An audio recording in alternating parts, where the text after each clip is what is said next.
Morning guys, मैं हूँ गीतांजलि महावर। आप देख रहे हैं गीतांजलि महावर व्लॉग्स। तो आपका बहुत बहुत स्वागत है मेरे व्लॉग में। तो यहाँ पर मैं आ चुकी हूँ छत पे शावर लेके। और मैं आप वैसे तो सूर्यदेव दिख रहे हैं, मैंने जल अर्पण कर दिया है सूर्यदेव को। तो अब हम जल अर्पण करते हैं जल्दी से शिव जी को। ठीक है, तो इसके लिए मैं पहले पानी पी लेती हूँ। तो गाइस मैं यहाँ पर जल लेके आ चुकी हूँ और मैं आपको अपने शिव जी दिखाती हूँ कैसे हमारे शिव जी बिल्कुल छोटे से हैं और हम उनको जल चढ़ाते हैं।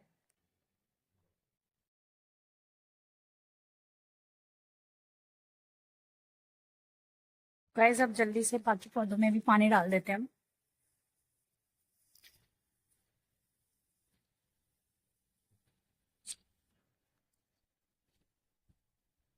गाइस मेरा हो चुका है। मैं गलती से सारे पौधों में थोड़ा थोड़ा पानी डाला है। अभी बारिश का समय है तो फिर सभी पौधों में आराम से पानी मिल जाता है पहले से, तो ज्यादा दिन डालने की जरूरत नहीं पड़ती।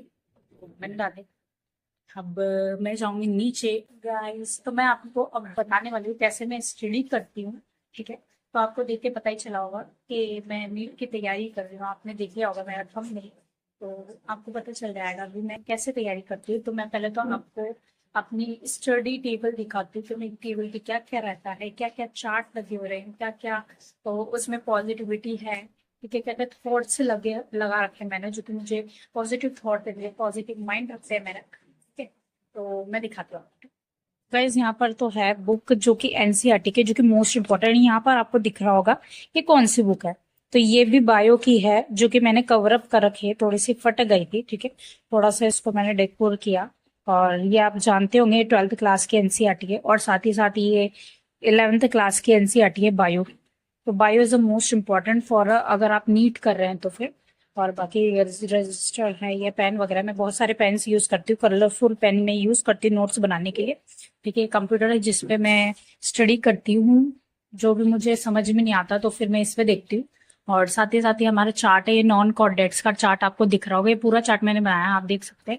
अगर आप जानना चाहते हैं इस चार्ट्स में मैंने क्या क्या लेबलिंग की है, ठीक है, तो आप पूछ सकते हैं मुझसे, क्योंकि एज अ नीट एक्सपीरियंट मैं आपको बता सकती हूँ जो भी आप अगर स्टूडेंट है तो आप कैसे चार्ट बनाए, कैसे आप याद रख सकते हैं, क्या क्या चीजें आपको इसमें इन्वॉल्व करनी चाहिए। साथ ही साथ कुछ हमने अच्छे अच्छे थॉट्स लिख रखे हैं। तो मैंने यहाँ पर प्यारा सा हार्ट बना रखा है जिसमें मैंने स्टेटोस्कोप बना रखा है और यहाँ पर गणेश जी का लगा रखा है मैंने। यहाँ पर लिख रखा है everything is possible, just believe in your self. अगर आप खुद पे भरोसा रखें तो you will be do anything in your life.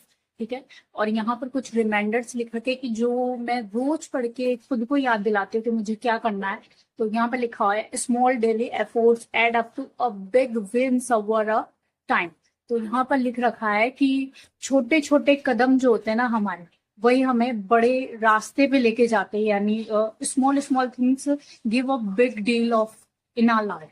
ठीक है, every tough mock test question makes your mind sharper. तो हर एक मॉक टेस्ट देना जरूरी होता है अगर आप नीट एस्पिरेंट है। तो सच बता रही हूँ, अगर आप नीट के स्टूडेंट है ना तो आपको हर एक मॉक टेस्ट देना है, या घर पे जो भी हो। हर 2 से 4 का जो टाइम होता है, वैसे हम सब जानते हैं कि नीट का पेपर का 2 से 4 टाइम होता है। तो आपको उस टाइम पे मॉक टेस्ट देना जरूरी होता है, क्योंकि उस टाइम पे आपका माइंड शार्पर बन जाता है। नेक्स्ट लाइन है हमारी, compare your self only for who you were yesterday. इसका मतलब लास्ट लाइन जो मैंने पढ़ी तो उसका मतलब है कंप्लीट आप कंपेयर करो खुद को खुद से, ना कि दूसरे से। क्योंकि आप जब दूसरे से कंपेयर करते हो ना तो बड़ी दिक्कत हो जाती है। ठीक है, खुद से कंपेयर करो कि मैं पहले कैसी थी अब कैसी हूँ, पहले मेरे मार्क्स कैसे थे अब कैसे मार्क्स है। तो उस पर जब आप इम्प्लीमेंट करोगे ना तो आपके मार्क्स नेचुरली इंक्रीज होंगे। ठीक है, तो आपको क्या करना है, खुद को खुद से कंपेयर करो, दूसरे से कंपेयर ना करना है। ठीक है, दूसरे से किसी से भी कंपेयर मत करो, खुद से कंपेयर करो। और ये करोगे तो आपके नंबर्स ऑब्वियसली इंक्रीज होंगे। ठीक है, यही बात अगर मैं बात करूँ नंबर्स की, तो आप अगर 2 से 4 जो भी आपका टेस्ट पेपर का टाइम देता है, ठीक है, उस पे टेस्ट दो। ओके, अगर आप घर पे फ्री हो दिन में, जैसे कि आप कोचिंग वगैरह से आते हो फ्री रहते हो, थोड़ा बहुत रेस्ट तो करना ही रहता है।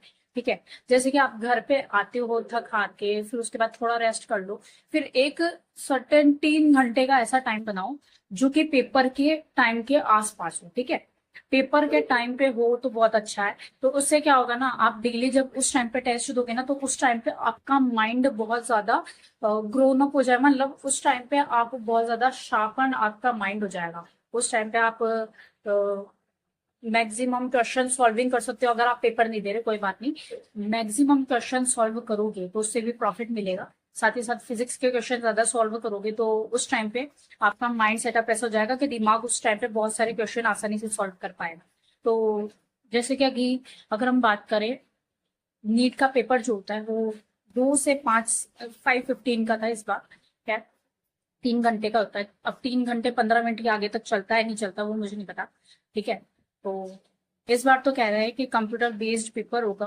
देखते देखते कैसा होता है। अगर कंप्यूटर बेस्ड होगा ना पेपर इस बार का नीट का, तो क्या होगा कि गवर्नमेंट को अलग अलग शिफ्ट में पेपर रखने पड़ेंगे, क्योंकि इतने कंप्यूटर तो है ही नहीं। ठीक है। तो अलग अलग शिफ्ट में करने पड़ेंगे। कहीं 2 से 5 सुबह का टाइम भी हो सकता है, शाम का टाइम भी हो सकता है, दिन का टाइम भी हो सकता है, कुछ भी टाइम रख सकते हैं। अभी खैर फिक्स नहीं हुआ, वैसे तो बोला जा रहा है कि कंप्यूटर बेस्ड पेपर होगा। अभी कोई फिक्स पता नहीं है। ठीक है। अगर मैं बात करूं तो मैं क्या बोल रही थी, हाँ मैं कह रही थी कि आपको इस टाइम पे मैक्सिमम ध्यान देना चाहिए 2 से 5, क्योंकि 3 घंटा मैक्सिमम आपको बिल्कुल ऐसा कहीं उठना नहीं, कहीं जाना नहीं है, बीच में कुछ भी आए कुछ भी नहीं करना, बस ध्यान रखना है करना है। ठीक है। तो मैं नहाने के बाद पढ़ने स्टार्ट करती हूँ। ठीक है। 3-4 घंटे में पढ़ती हूँ, जो कि मैंने पहले ब्लॉग में देखा। अगर आपने मेरा फर्स्ट ब्लॉग नहीं देखा तो जाके देख लो। मैंने उसमें लास्ट में थोड़ा बहुत बताया है, बाकी मैं भूल गई थी लास्ट में मैं क्या करती हूँ। तो फिर है ना, तो मैं 2-3 घंटे तक पढ़ती हूँ। उसके बाद खाना खाती हूँ, खाना खाने के बाद फिर से पढ़ती हूँ। अब आप सोच रहे होंगे कि अगर मैं ब्लॉगिंग कर रही हूँ ना, तो ब्लॉगिंग कर रही हूँ तो उसकी एडिटिंग कब करती हूँ, उसकी एडिटिंग मैं कब करती हूँ, तो उसकी एडिटिंग भाई साहब मैं करती हूँ करीबन दिन में कर लेती हूँ। मेरे को ज्यादा टाइम नहीं लगता एडिटिंग में। मैं क्या कर मैंने एक दिन में एडिटिंग सीखी है, बहुत बड़ी बात है यार। एक दिन में एडिटिंग सीखी है मैंने, तो मैं कर देती हूँ वो एडिटिंग जल्दी से। मेरे को टाइम नहीं लगता वैसे। 10-15 मिनट लगते हैं थंबनेल बनाने में, और 1 घंटा लगता है एडिटिंग करने में। ठीक है। क्योंकि पूरी एडिटिंग बस वो अपलोड होने में टाइम हो जाता है।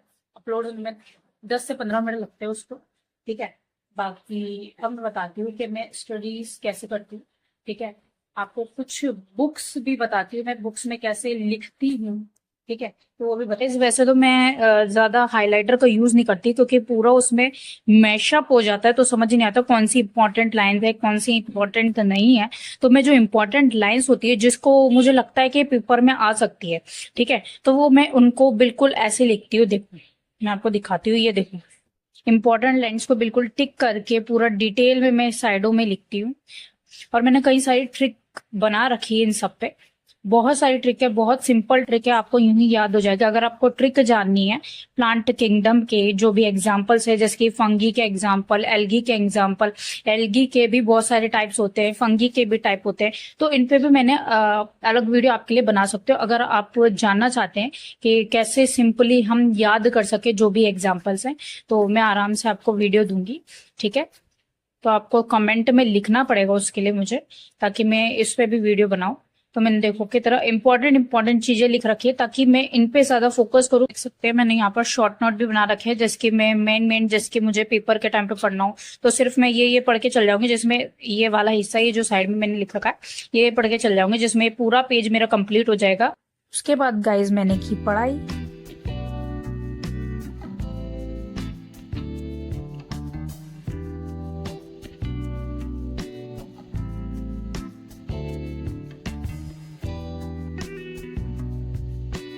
तो गाइज आज मैंने ये वाला पूरा पढ़ा। ठीक है। इसमें वाला पूरा पढ़ा। ठीक है।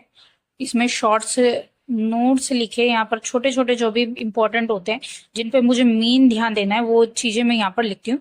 बायो पढ़ के निपटी हूँ। फिर दिन में शाम को ऐसे करके मैं टाइम स्पेंड करती हूँ केमिस्ट्री फिजिक्स का भी। तो अभी मेरा हो चुका है। मैं देखो गाइज मैंने पढ़ गया है पूरा, मैंने बता भी दिया है आपको मैंने क्या क्या किया है। ठीक है। तो अब मैं खाना खाऊंगी, उसके बाद फिर से स्टार्ट करूंगी पढ़ाई। उसके बाद जो भी होगा, अगर मुझे समझ में नहीं आता ना, तो अगर आपको कोई भी क्वेश्चन उठे तो मेनली आप जाके टीचर से पूछो। ठीक है। क्योंकि टीचर जो होता है ना वो बहुत अच्छे से एक्सप्लेन करता है और आपको समझ में भी आता है। आपके पास मेटा एआई भी आजकल गूगल पे भी आपको सर्च करोगे, यूट्यूब पे भी सर्च करोगे तो बहुत सारे कंटेंट मिल जाएंगे, जो भी आपको क्वेश्चन पूछना आराम से आप पूछ सकते हो। तो मैं ज्यादातर प्रेफर करूंगी कि टीचर से जाके आप पूछो तो ज्यादा अच्छा रहेगा। टीचर जो है वो आपको अच्छे से एक्सप्लेन करेगा, ठीक है। और बाकी मैं क्या ही बताऊँ, मीटा एआई भी है, गूगल भी है। बाकी अगर आप जा नहीं सको टीचर के पास, आप दूर रहते हो, तो फिर आप मेटा एआई या गूगल या यूट्यूब पे पूछ सकते हो। और चाहे तो अगर कुछ सवाल ऐसे हो जैसे कि बायो वगैरह के, तो मैं आपको बता सकती हूँ, ठीक है। अगर आप पूछना चाहो तो I am always be with you, ठीक है। तो एज अ स्टूडेंट, स्टूडेंट की हेल्प करना इज अ गुड जॉब, ठीक है। तो मैं आपकी हेल्प करूंगी अगर आपको किसी भी चीज में समस्या है, ठीक है। और बाकी यहाँ तक ही मैं व्लॉग बना रही हूँ, ठीक है। ये व्लॉग को मैं यहीं एंड करती हूँ, और प्लीज इस व्लॉग को आगे तक पहुंचाना, इसको लाइक शेयर एंड सब्सक्राइब बिल्कुल कीजिएगा। और कुछ भी सवाल हो, कुछ भी में मुझे अपने व्लॉग में अच्छा करना हो, तो वो भी आप कमेंट कर सकते हैं, ठीक है। बाकी आप कौन कौन से कोचिंग से, इंस्टीट्यूट से आप पढ़ रहे हैं तो कमेंट सेक्शन में जरूर लिखिएगा। और टाटा बाय बाय, नई वीडियो आपको बहुत जल्दी मिलेगी। अभी तक के लिए बस इतना ही।